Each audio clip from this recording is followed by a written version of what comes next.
Erdogan is the closest thing to a popular leader in the Muslim world.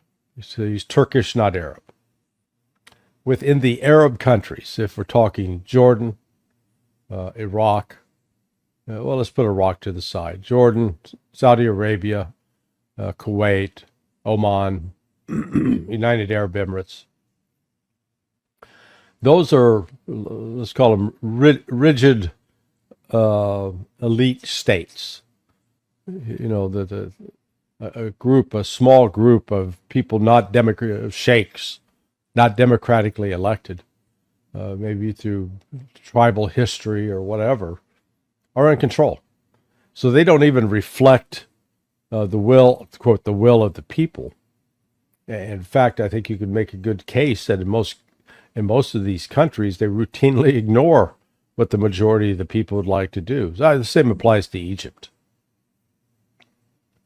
That, you know, the long-standing disregard from a humanitarian standpoint of the Palestinian cause, you know, they've been willing to sacrifice it for their own personal interests for the last 50 years, 50, 60 years, for God's sake.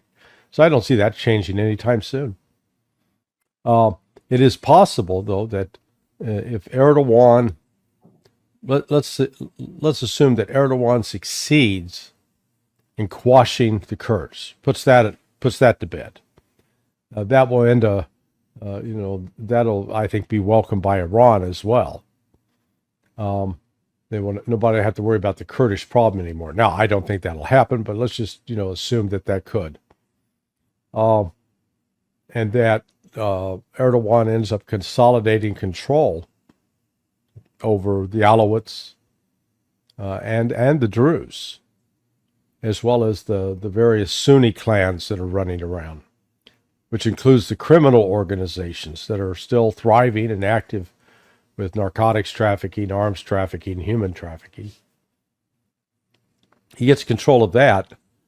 Then, at that point, maybe these other, the Saudis and others will say, hey, there's a strong man amongst us. Now, you also can't rule out that they'll be afraid of Erdogan.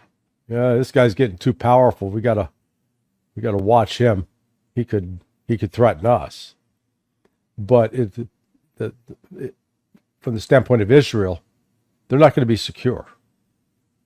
And that is Israel's war, all this killing, instead of making it more secure, it's going to make it less secure. And it's going to stretch its resources to the breaking point.